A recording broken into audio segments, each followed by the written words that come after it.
Weather Center. This weather report is brought to you by Jigaloo, the invisible lubricant.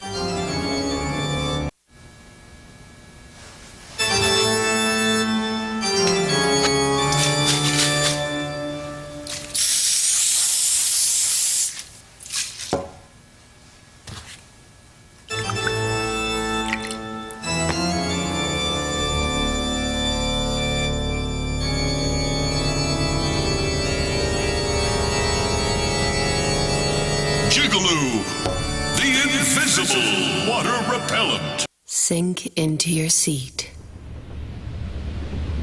Stretch your legs. Lay your head back. Now, open your eyes. Miss, we're here.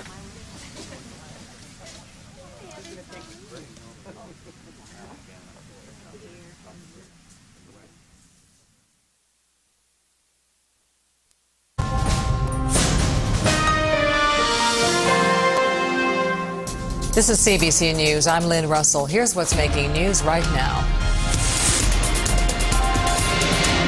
This is consistent with the anti-Israeli position that has been taken by virtually all of the candidates. After Michael Ignatieff refers to an Israeli airstrike in Lebanon as a war crime, Stephen Harper accuses the entire Liberal leadership slate of being anti-Israel. What he said was disgraceful. I think to suggest that there's a pro-Israel party in Canada and there's an anti-Israel party in Canada is something of which he should be thoroughly ashamed.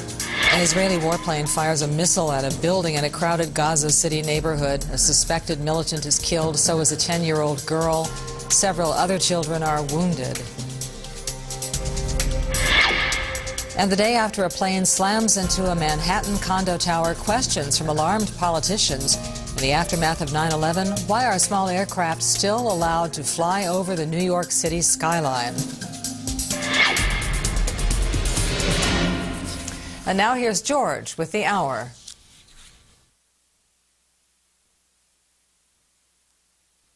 Yeah, no, I know. No, I'm in the control room.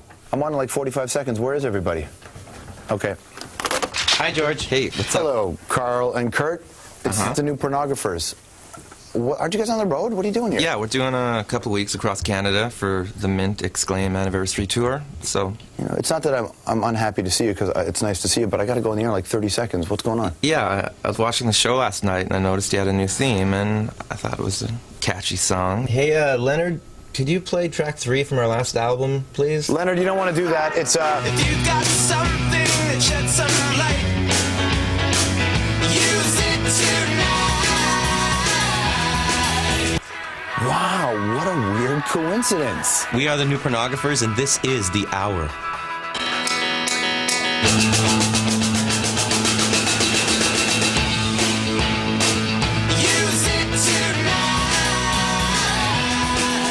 All right, everybody, it's go time. A double main event. Hey, got a nuke but don't know how to work it? We'll show you how to test it. I am looking for 6 dozen supercomputers. Wikipedia versus China. It's about free speech. We'll explain why.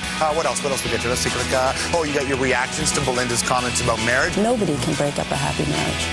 What else? Bowie. David Bowie's got a thing with SpongeBob. Plus Mark Foley's secret creepy past and monkeys with hygiene issues. It's all coming up tonight on The Hour.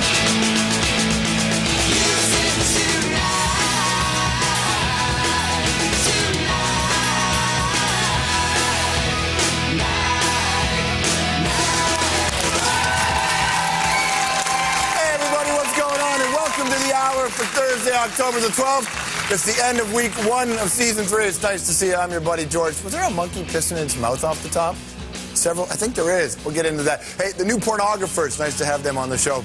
From Van City, Canada, from Vancouver, or as Fred Lees from CBC Radio in Vancouver likes to call it, Van Hatten. And yes, the song you hear in the background, Use It. Beautiful, from Twin Cinema. Love the new Pornographers. This is our theme song for this year. And that guy that you saw, Carl Newman, Redhead, one of the best songwriters in this country, hands down. So it's awesome to have them. And Kurt Dahl, the drummer we just saw there, his parents are out in Saskatchewan. So Hello to Kurt's parents, everybody. Hope that you're well. You can actually see the new Pornographers play if you want. I think it's Winnipeg. They're playing at the Ramada Marlborough Saturday night. Sunday, they're in Regina, there you go, at the District, and then Saskatoon, that's where they're playing on Monday. Polestar.com if you want more information on that band and when they're playing. Tonight, we have the greatest record review of all time. Even better than the Spinal Tap Shark Sandwich one, we'll get into later. This is the greatest record review ever, and not one word was written. Even if you don't like music, trust me, stick around and you'll be glad you did. Or you can leave now and come back in about 20 minutes if you want. We'll get that. Also on this program, we'll do some of your emails, as always, thehour@cbc.ca. I have to tell you, I love getting your emails, and from time to time, we may get emails directed towards me, dealing with the way I handle organized religion on the show, because I am very critical of this, but I will tell you, I grew up in a very religious home. So religious that I believe my mother has Jesus' number on speed dial, and he returns her calls. Every phone message my mother leaves me now ends with, "May the blood of Christ protect you." I'm not joking. That's not a bit. And I love it, because someone's got to take care of me, right? So it's my mom. That's why I'm so excited to tell you this. Billy Graham, who is the Beatles of evangelism in America, has a daughter carrying the torch named Anne Graham Lodge, and Anne Graham is on the show tonight. So it'll be exciting to talk to her, and the Wikipedia thing, which is weird, and I guess we should explain the monkey thing, which we may do a little bit later on. But first, you've had a long, busy day, have you not? So it's time to get you caught up on what happened in this world of yours. Roll it. It's a mile a minute. All right, so we're going to start here. New video emerged today of that small plane crash in New York City. If you don't want to see it, then take a moment to look away. But if you do, look in the top right corner. You can see the exact moment the plane hit the building. There's the flash and the smoke. 2 people were killed, including baseball player Corey Lytle of the Yankees. He is a former Blue Jay, and his flight instructor, Tyler Stanger. Now, you can understand the panic that happened in Manhattan yesterday morning, but authorities were quick to rule out any link to terrorism.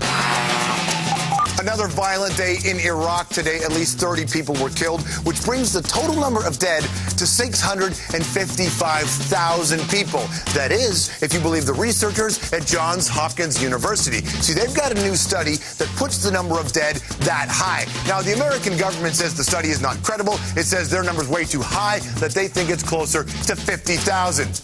Oh, is that all? Just 50,000. Sorry to bother. By the way, President Bush also had this to say.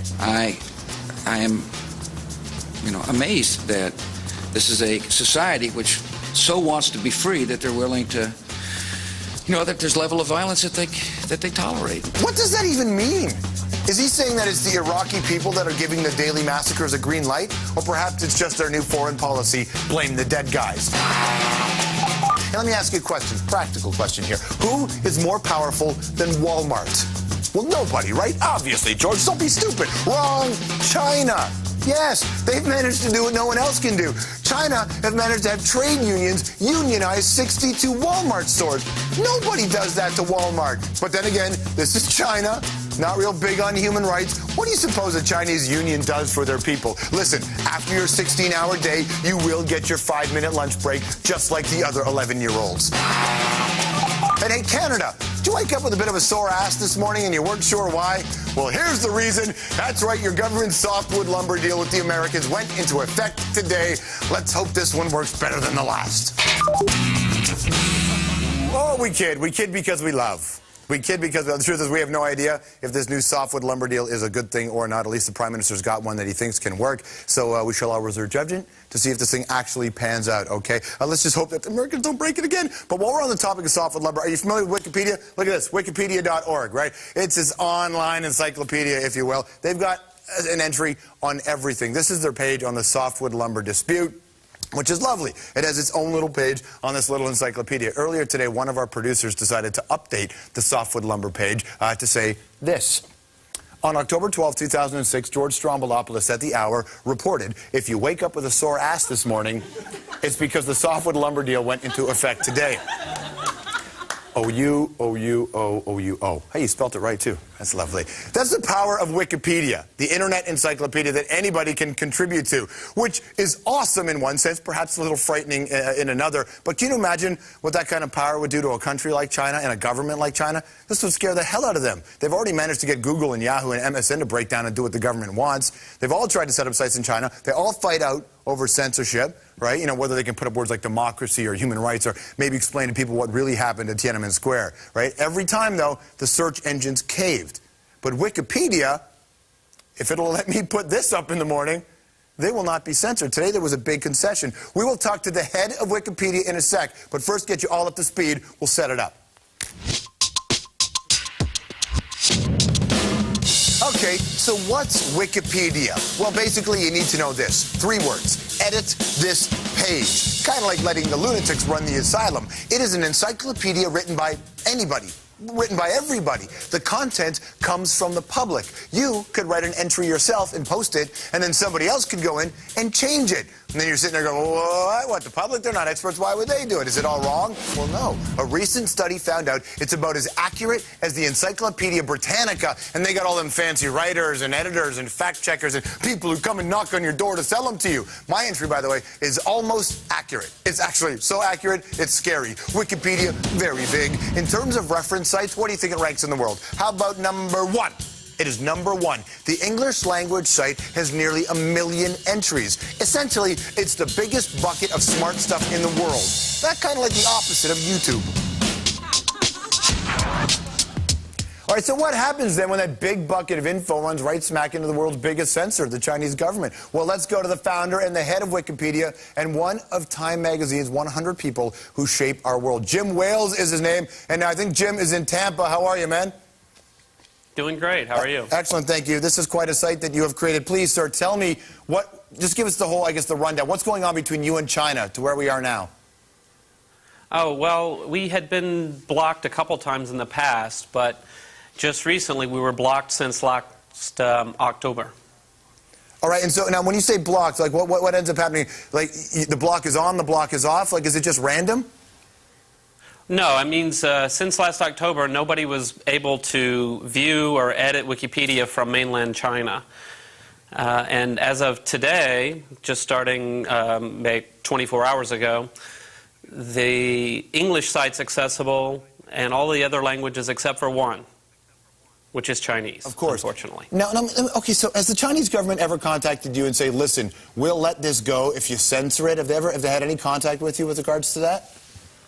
No, we've had no actual contact from them. It's like a black box to us, you know. We're censored, and then we're uncensored, and we don't really know why.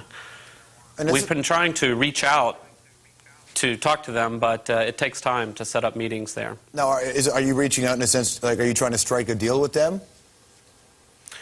We just want to talk to them. I mean, one of the things that we think is that the block is really in error. Most of Wikipedia is about things that the Chinese government doesn't care anything about. So why block it?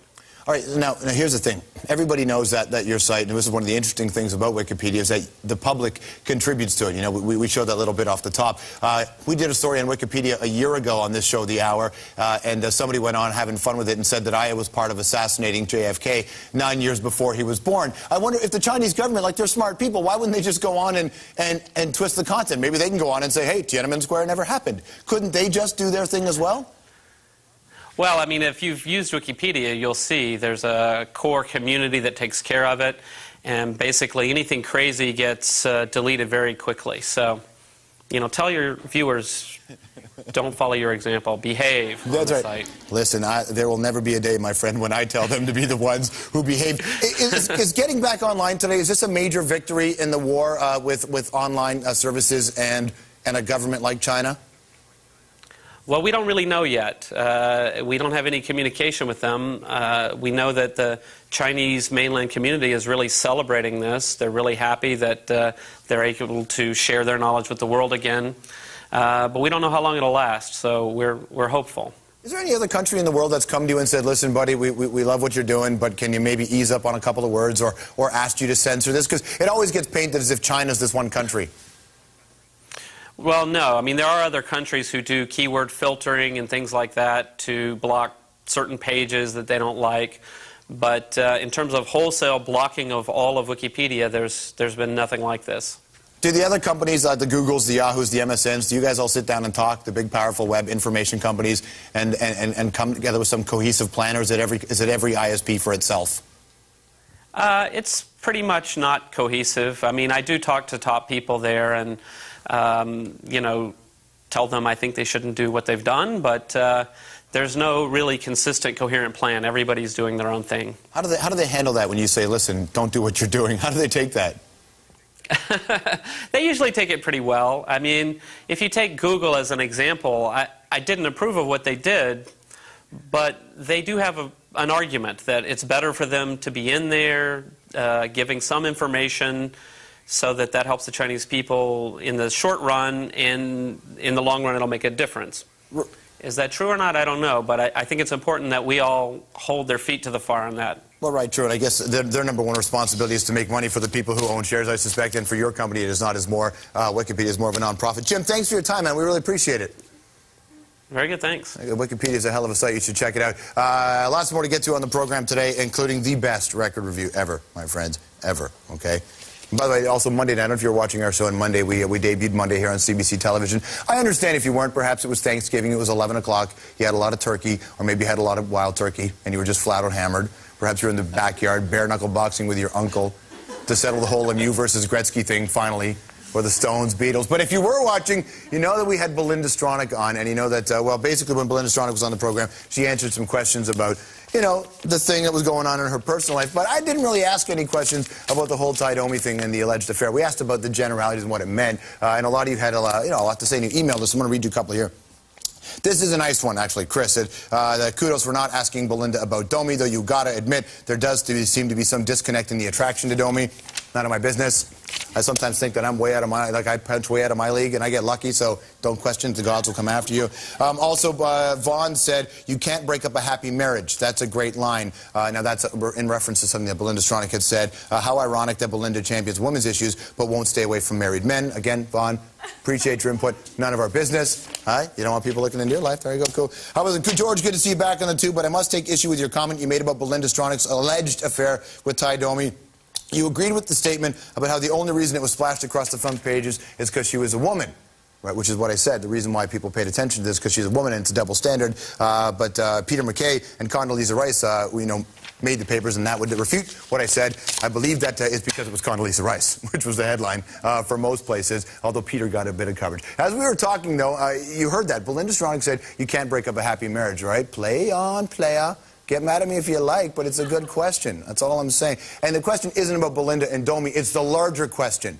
Can you break up a happy marriage from the outside? Well, don't ask me. Let's ask the panel van.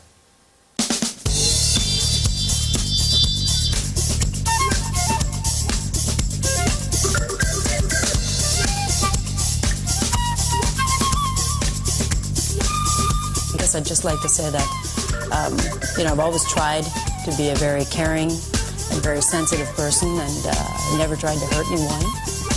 And yet, on the other hand, I think you kind of said it yourself in a way in the intro that, as you know, George, nobody can break up a happy marriage. Personally, I think people that have affairs are cowards because they're not happy in their relationship, so it's a way to do something else, and then, because inevitably you're going to get caught. You should have enough respect for yourself and for your partner to say no. Everybody has weaknesses, I guess. But whether it actually, I don't know, whether it would actually break up a marriage or whether you could work through it, if it was a happy marriage, that might be the thing that counts. Most people have enough determination if they're in a serious relationship like that, then yeah, that they're going to stick. They're going to try and stick to their morals and their values, right? But if you're in a happy marriage that is strong, then it can't be broken. And if you're willing to break it, then it's not a strong marriage. I think everyone always, things come along and people always think, like, could it be better? Or, and maybe people regret it after and realize it was a good marriage, or, they were happy before everything messes up. Does a happy marriage even exist? I don't think so. Can you be happy with someone forever? I don't know.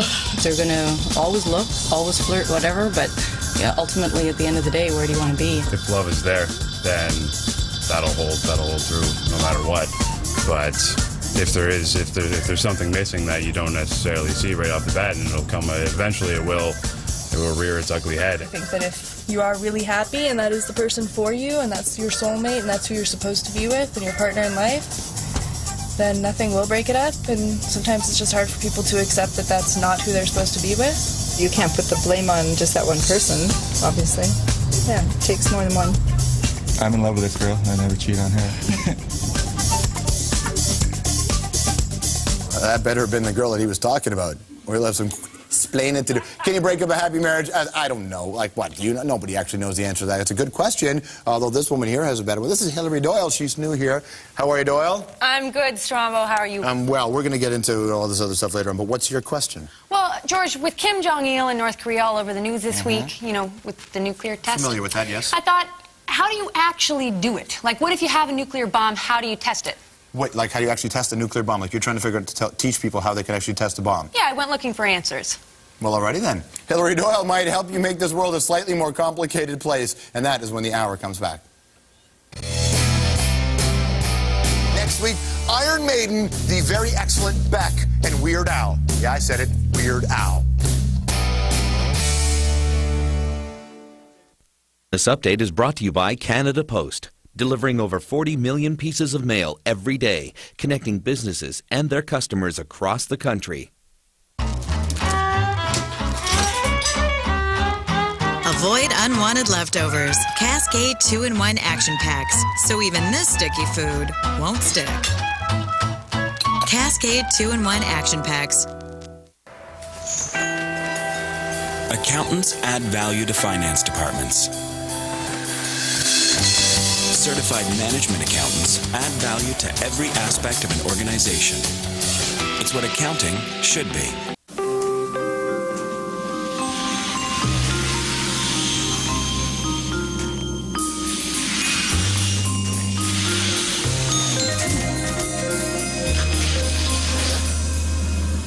The Michelin X-Size tire with Winterflex rubber compound. It helps turn skidding into stopping. Michelin, a better way forward. Until November 6th, save up to $50 with the purchase of 4 eligible Michelin tires at participating retailers.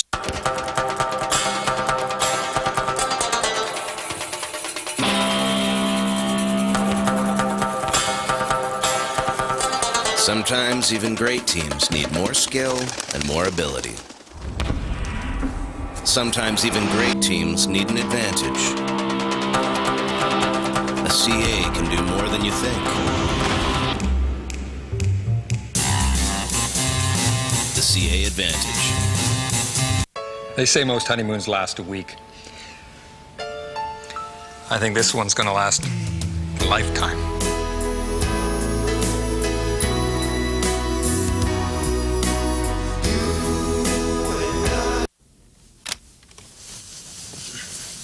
Good night, Mr. Wade. Good night, Diane. Good night, guy who lingers in my office and gaps for hours. Good night, new guy, Dan or Jason or whatever. It's Jason. Good night, flirty girl from Receivables. Good night, IT guy who's never around when I need him. Good night, overly cheerful HR lady. Good night, nobody knows exactly what you do, guy. Stay connected to the office. With free high-speed internet in every room, the office is just a click away.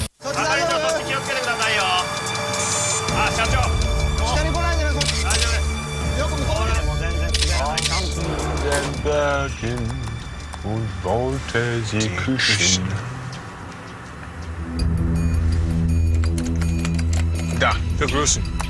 Vergroßen. Erhöhen. Senden. The City Golf, German engineering, with a price stolen from Japan. We traveled the country to find out what people knew about Edmonton. What is the capital of Alberta? No idea. I don't know. Yeah, I'm gonna sound stupid. I don't know. Re-educate yourself with the City of Edmonton at edmontoneducates.com. CBC News World, Canada's news network.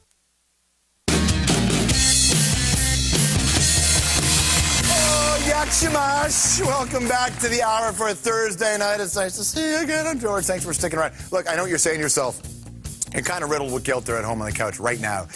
Perhaps you're watching TV. Perhaps you're watching us in a stream around the world. Excellent. Nice to see you everywhere. Don't sweat it if you miss the other shows, because Sunday night, same time, 11 p.m., Sunday night, right there on CBC television, you will get it. Kind of like a best of, if you will, of the week. So make sure I'll be there. So perhaps you should be there as well. Sunday night, having 11 o'clock. You can actually come down as well and be a part of the live audience of this program. If you want to do that, come join our fine friends here. Go to the website, which is cbc.ca/the hour for all the details. I know you can get tickets to come down to the show. We'd love to have you. Okay, I want to talk to you about music reviews.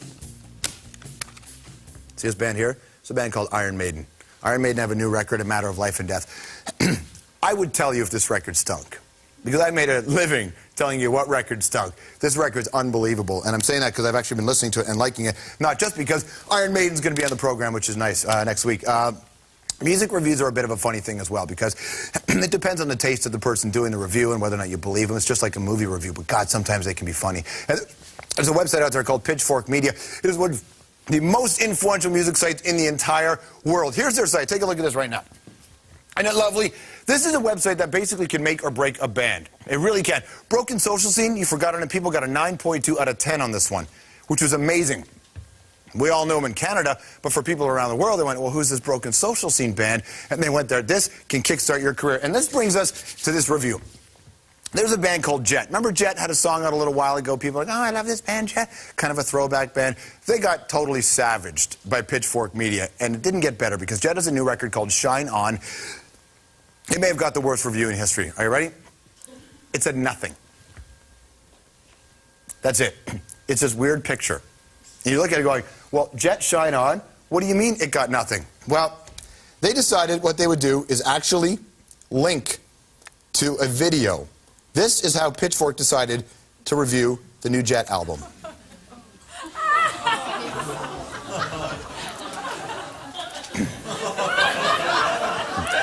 Yeah, great. You know, in some countries, by the way, this is considered a positive review. Although I think in North America, not so much. Man, sometimes music geeks can be total jerks, but sometimes they can be funny as hell. My friends, it's the rest of the world of Hollywood. It's the news.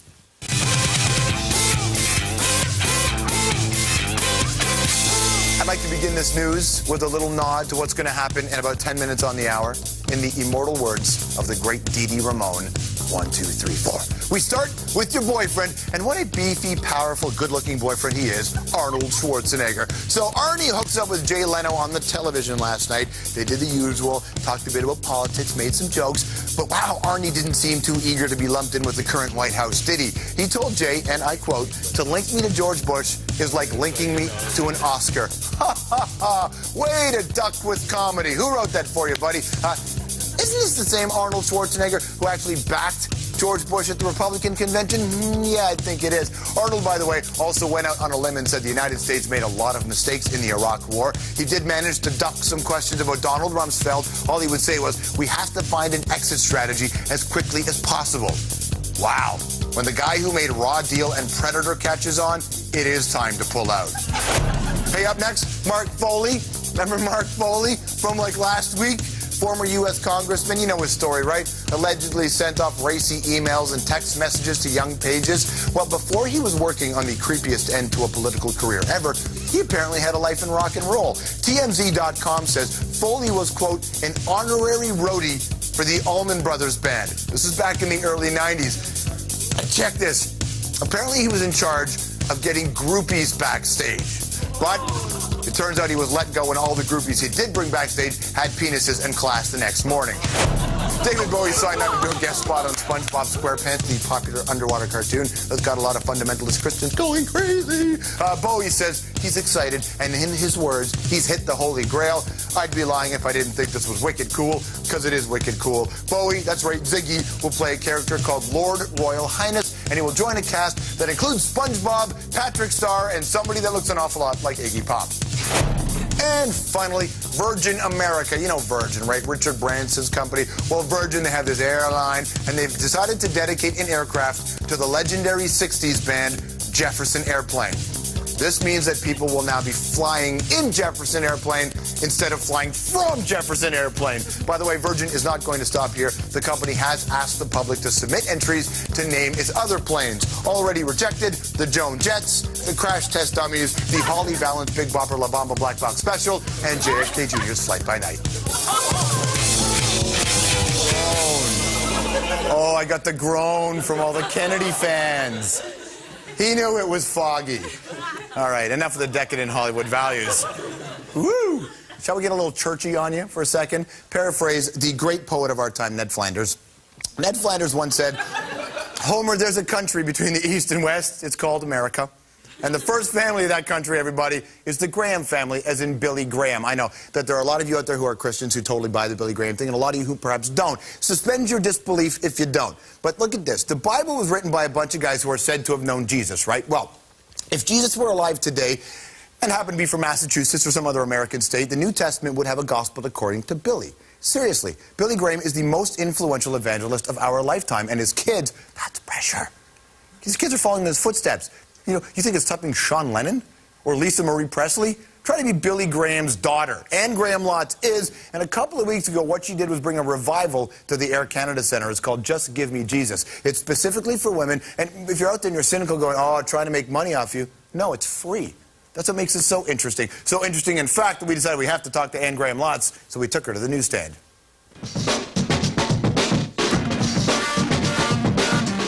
Hello. Okay. Nice to see you. Thank you very much. Welcome to the show again. Thank you so much, George. So here we sit at a magazine. You read a lot of magazines? I read magazines every time I can get my hand on one, so not so many of these. I think you've got some that I've not seen before. Very good. Well, that'll be what's interesting. Let's just start with here. Okay. The obvious one, the leader of the Catholics around the world. First he scolded godless Canadians, then militant Islam. He's just getting started. What do you think of this guy, what he's doing?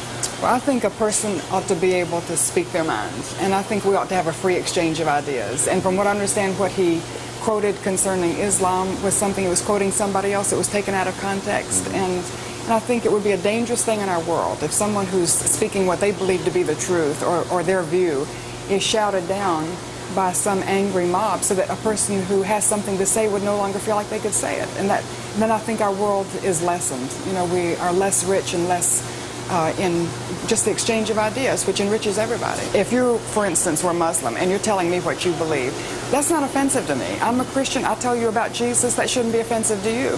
It becomes offensive when I say you have to have Jesus or I have to have Muhammad. I mean, this is Canadian magazine Walrus. Okay. You know, it's a religious right taking over Stephen Harper's government, our prime minister. But a lot of people talk about this in the context of the American political system and how God has been used as a tool, essentially, to present this president and this administration in one way. And it seems to be working because people vote on moral issues most of the time rather than on other issues.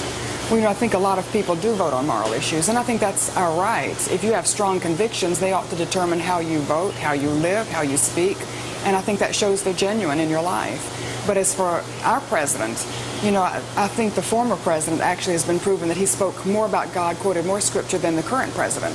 Religion and U.S. foreign policy, it's perceived a certain way around the world. Is it in America, does it feel the same way as you think it's been presented across the world? You know, I'm not sure how it's been presented across the world. I was at the World Economic Forum in Davos, Switzerland, and listened to some of their fears expressed about the U.S. and the religious right interfering in politics. And one of the people on the panel was considered a religious leader from the right wing, and he was voicing his opinions. I didn't voice it out loud, but I disagreed with a lot of what he said. And I thought right there it proves they don't have to be worried about the religious light being a block because we don't even agree with each other. And I don't think that's the purpose. The purpose is to bring people into a personal relationship with God so that they can go to heaven when they die, they can have meaning to life here. Our purpose is not to get them to vote a certain way. I find that, you know, when you take a look at how, you know, God is portrayed, or, you know, something like this, you know, does prayer work, you know, our religious, that stuff. Do you think it's all based on the fact that they're applying their understanding of God to, or what they want God to be, rather than what he said it would be like? Or? You know, it's so interesting. You've pulled out so many covers right here that have God on the cover, which is very interesting to me. And you know what I think it shows is that we're spiritual people. And doesn't matter who you are, you have an intellect, you have emotions, and you have a spirit. And the spirit was created for God and by God. And I think we're searching for him in our hearts. And so we're trying to figure it out. So if God is on as many covers as all these girls in bikinis and all this stuff. I won't look back there. That's right. And all those ones. So, I mean, there may be more of those covers. So what are we searching for? That a good time as well? Yes. Well, I think we try to find a lot of substitutes for God. And so this desire for something more, the desire to satisfy the human heart. You can look at a lot of things in sex and drinking and, you know, the latest place to eat or the latest movie, or, you know, we're looking for something. And I believe what we're looking for is a personal relationship with God. The Bible says we were created by God and we were created for God. And I think we're going to keep looking until we find him in a personal relationship with Jesus. There are many who say that our generations will be judged by what we didn't do.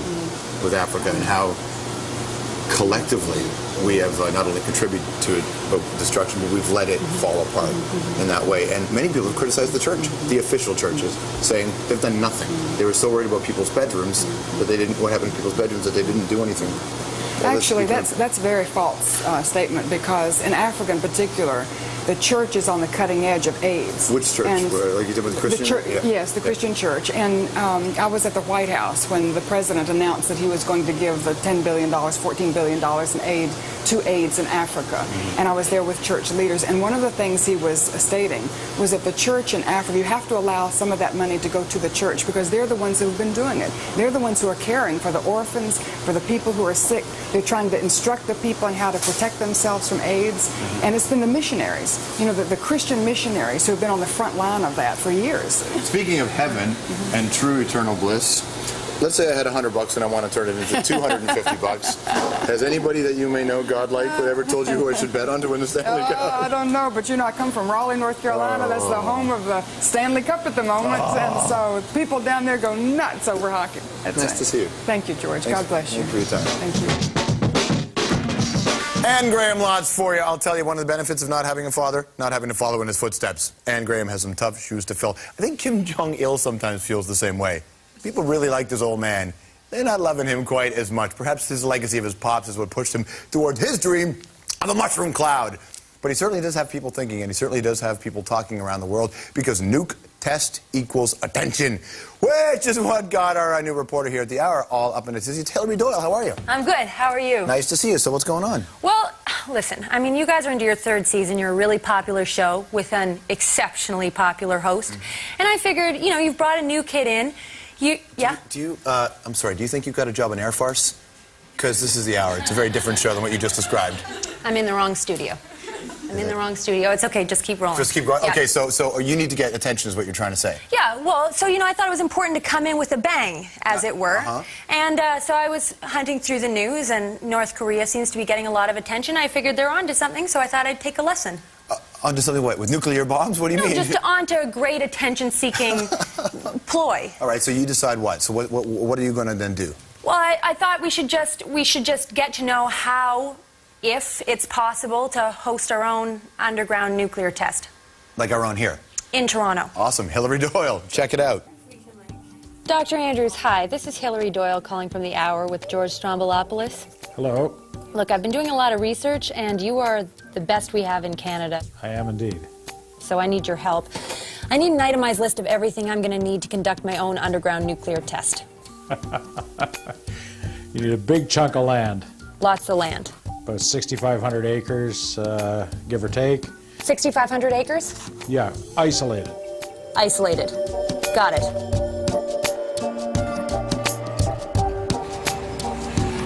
Prime industrial real estate in Toronto runs anywhere from $500,000 per acre up to the high of about $1 million an acre, depending on location. Okay, we need 6,400 acres. Getting a tract of land that large. How big is this? This is approximately about 2 acres. Oh. This land is contaminated, right? That's correct. Great. They're a step ahead of us. Okay, we'll take it. Hey, Dr. Andrews, I've got the land. I would have liked larger, a little more remote, but we've got it. You just tell me what I do with it. You drill a hole. Okay, a big hole. In excess of 1,000 feet, well in excess of 1,000 feet, maybe up to 5,000. 5,000 feet sounds totally doable. Yep. You stick around, I'll be back.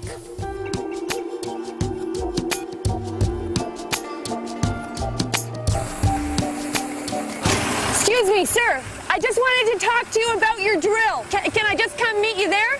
You have to come over here. Might lose a boot in here. I need a drill. Okay. Yeah, I am drilling a hole.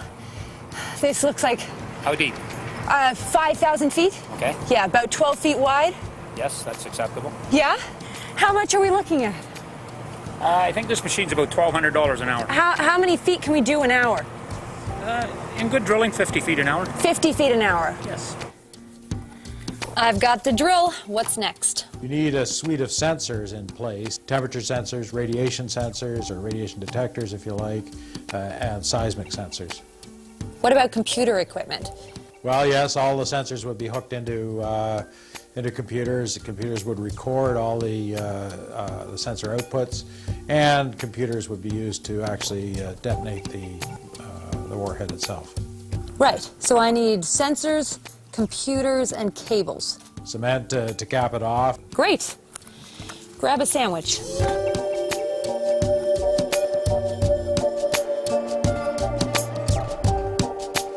Hi, is this Mitch? Listen, Mitch, I have a favor. I'm looking for cement. Okay, 11 million, right, of course, plus the tax. Next stop, computers. Hi, James. I'm Hillary. It's nice to meet you.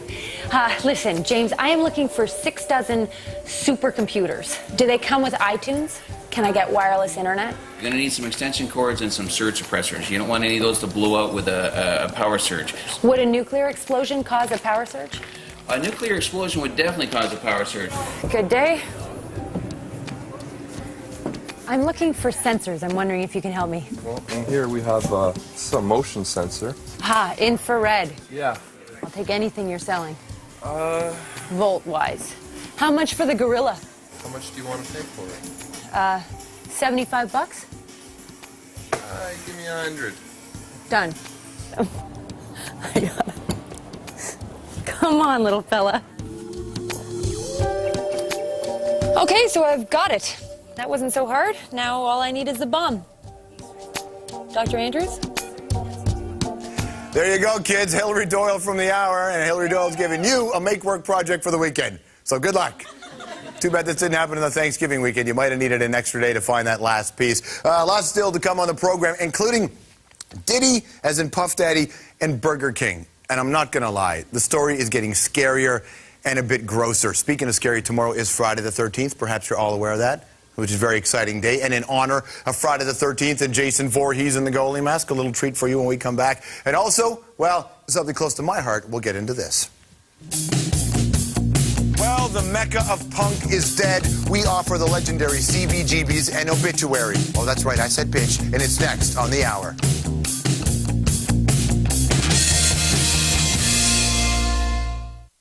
To Dragon's Den. Big ideas, real money. I'm excited. I'm in right now. I'm out. Oh, I'm out. Dragon's Den, Friday at 8 Eastern on CBC News World. Every day brings something new. Watch CBC News Morning with Heather Hiscox. Explosions. And the rest of the team. Breaking news. We've got the information to get you going. CBC News Morning with Heather Hiscox. Weekday mornings on CBC News World. Corrupt lives. The way you win is you kill the guys. Lucrative careers. The last deal we did was a couple of $100 million. Making good by being bad. The Fifth Estate. Crime Pays. Friday at 10 Eastern on CBC News World. I tried other matchmaking services, but I just couldn't seem to find what I was looking for. You start to think, maybe there's no such thing as the one. I was ready to give up. Imagine a process that takes your unique needs and then matches them with the perfect car. We can't keep our hands off each other. They say most honeymoons last a week. I think this one's gonna last a lifetime. Visit Canada's most popular site for used cars and trucks today. AutoTrader. Come meet your match. Intelligent key technology that knows you.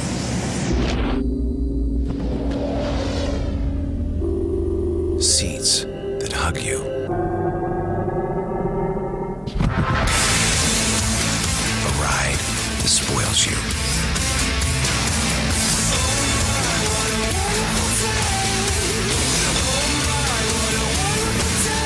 The next Nissan Maxima. Part of the next generation of Nissan thinking.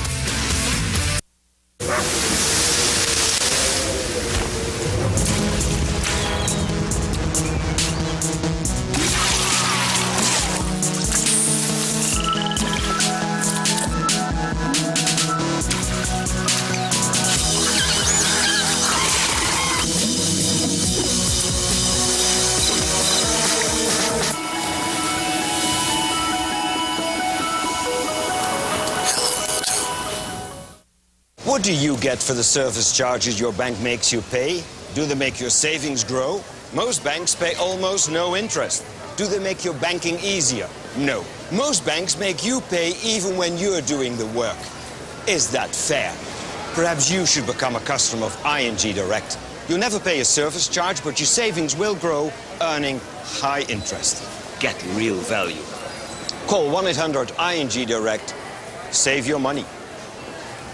Once there were two neighbors who wanted to replace their windows. Bob called Pella. Rob called this fella. Bob got to work with a Pella expert to choose from windows and doors made to the highest standard. Rob didn't. Pella professionally installed each window for a proper fit, unlike this fella. Now Bob and Rob both have their replacement windows. Bob loves his Pella windows. Rob loves Bob's Pella windows too. Pella, viewed to be the best. Call now for a free in-home consultation. What if the air were clean again?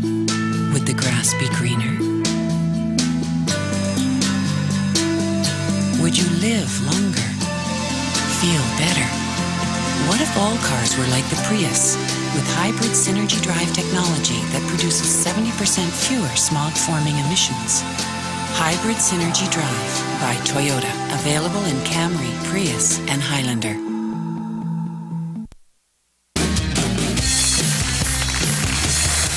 All right, you're back with the hour for a Thursday evening.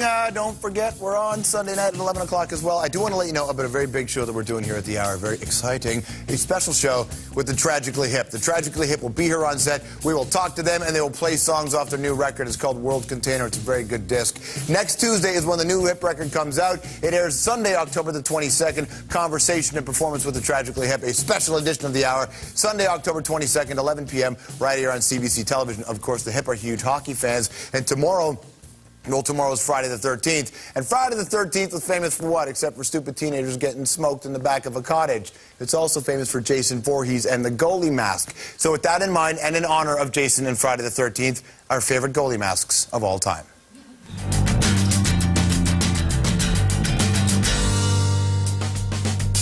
All right, so we have to start with Montreal's Ken Dryden. Take a look at this. I call it the Stanley Cup mask because the Habs won the Cup every year Dryden wore it from 75 to 79. He wanted a simple design that people could see from the nosebleed seats.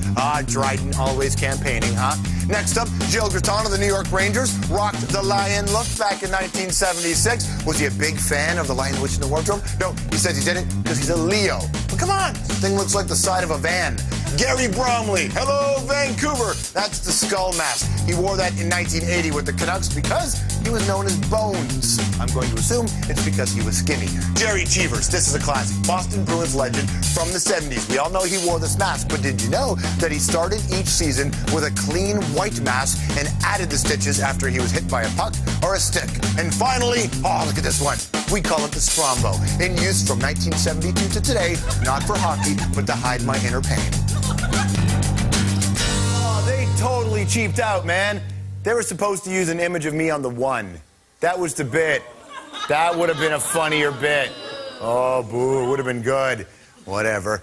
I was also thinking maybe Hasselhoff would have been a good #1, but I digress. HockeyMasks.com if you want. Excellent stuff. The Dryden mask and the Cheevers mask in the Hockey Hall of Fame, which is not bad as well. Institutions, if you will. Those masks and that place. It's actually the same thing in music, which might be why I'm such a huge fan of a lot of sports and also a huge fan of, well, music, because what you can do is build a real relationship with an artist, with a genre, with a sport, with anything. And you have these arenas, man. You have Maple Leaf Gardens, you have the Montreal Forum, you have the places like Madison Square Garden in New York. In music, you have the Whiskey A Go-Go, the Apollo, the Grand Ole Opry, the Cotton Club. In Toronto, the coffee shops at Yorkville. In the 60s, they were big. And then there's CBGBs in punk rock land. And if you're a fan of great live music, those places are temples. But this weekend, after a long, drawn-out fight, CBGB's, the mecca of punk rock, is closing its doors for the last time. The Ramones, Blondie, the Talking Heads, the great Patti Smith, all of them cut their fangs. Patti Smith right there. So we decided to go down to New York City and hook up with Lenny Kaye, Patti Smith's guitarist, to walk through the club one last time. On this day, CBGBs will belong to the ages.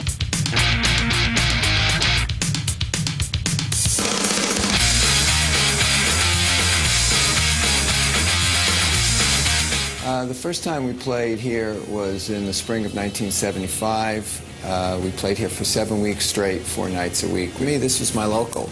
I would come here. It wouldn't even matter what band was playing. Sometimes I spend the whole evening outside shooting the breeze with my buddies or bellying up to the bar and, you know, sending a drink down to that perfect punk rock gal. Here it is, 33 years of hanging out in this place, and I'm in the toilet. Look at this. I mean, many's the time when I've really had to take a piss badly, and I thought, well, do I go out in the street or do I do it here? It was interesting to watch these bands unravel their secrets here. I must have seen the Ramones here 50 times. It was always the same set. I'm a big appreciator of the sacred site.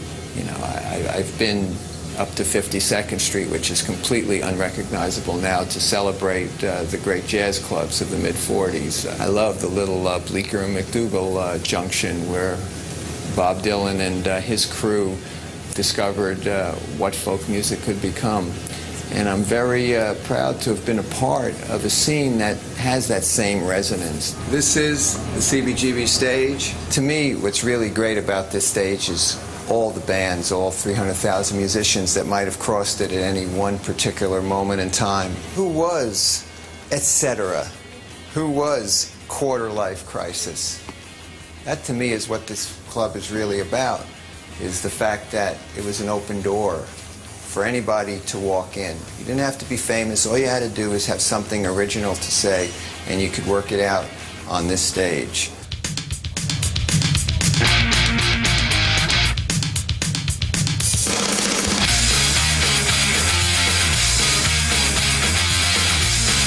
What I liked really most about the club was that it was always kind of just like your Skid Row hotel. And, you know, you get to come here and stay for however long you had a gig. Wherever it goes, I know it will be remembered. And it will be celebrated and flushed into history. There you go, CBGB's, man. December 1973 to October 2006. A great club is now gone for you. One other side note. I think the Pistols played there, the Sex Pistols, in 77 or 78. Would have been there, but it was on this day in 77, because it was this day in 78. That Nancy Spungen, you know, of Sid and Nancy fame, Nancy was killed, stabbed in her stomach, apparently bled to death in the hotel room. Of course, both Sid and Nancy were smackheads, whacked out on drugs at the time. Sid was arrested and charged with her murder. He said he had no memory of killing her, but essentially in interviews while he was out on bail, he all but confessed to the killing, and he OD'd. So no one will ever really know what happened, but Nancy Spungen was killed on this day in history. Hey, when the hour returns, it's hip-hop and burgers, Diddy and Burger King. It's really quite horrible. We'll show it to you when we close up the program next.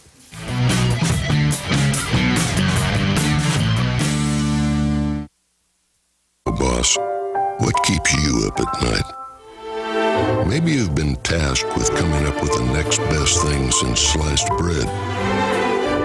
But look at the guy who invented sliced bread. He didn't invent bread. He didn't invent slicing.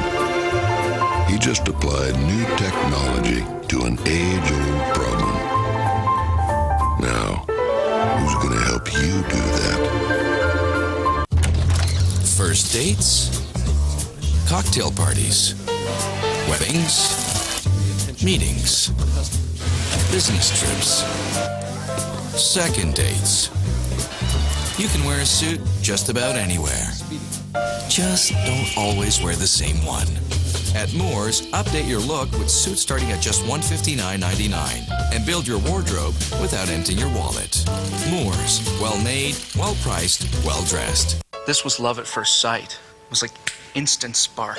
The connection that we have is unlike anything that has ever happened to me before. I'm taken. I'm off the market.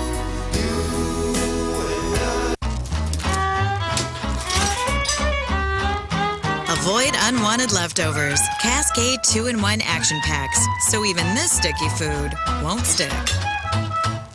Cascade 2-in-1 action packs. Look at this room. It's a mess. And what is this I found under the bed? Broom and dustpan letting you down? Get the Swiffer Sweeper. Picks up hair better than a broom. Swiffer gives cleaning a whole new meaning. Now when you stay at Ramada Canada, you'll earn points towards the things you really want with the largest hotel rewards program ever. Trip Rewards. It gives you more rewards more often for more fun. Ramada. Sweet dreams.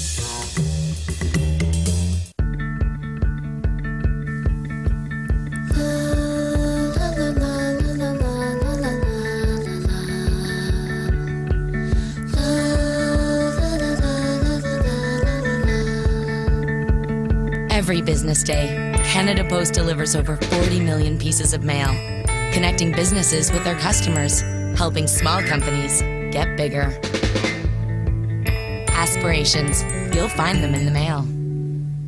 I tried other matchmaking services, but I just couldn't seem to find what I was looking for. You start to think, maybe there's no such thing as the one.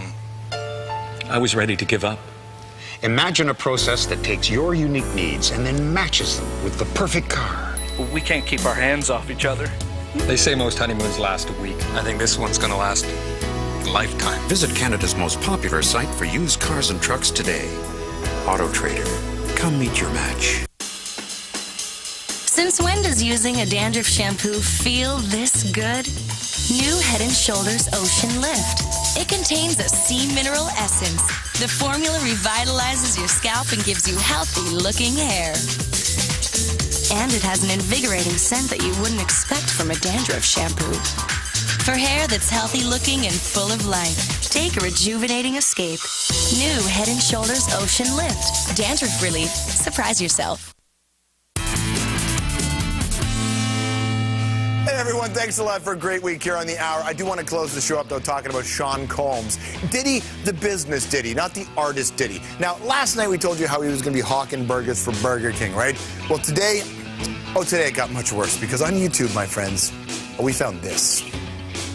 What's up, y'all? It's your boy Diddy. I'm here at my local Burger King about to order me a Whopper and have it my way with everything on it. And if y'all don't know, I'm here to also announce to y'all that Burger King has named me the king of music and fashion. Can I get a Whopper with everything on it? That's the way I want it. Cheese?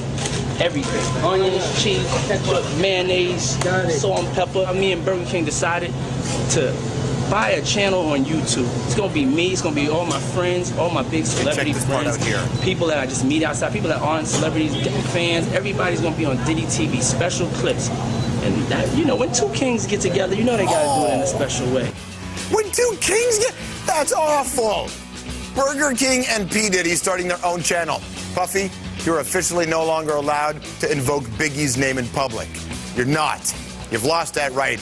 But he is right about one thing. This is a great idea because he is going to make another fortune. And the irony is, within hours of posting that commercial, thousands of people sent messages to YouTube about how much they hated it. In revolt, people are now posting their own parody spots. But you just got to know that not only will Diddy come out of this richer, he'll come out smelling clean. No one will let this stick to him. If only Biggie and Tupac had been as bulletproof as Diddy, we'd all be better off. Next week, Iron Maiden, Beck, Weird Al Yankovic. Oh yeah, I said it, Weird Al. And check us out Sunday night, my friends. That's time.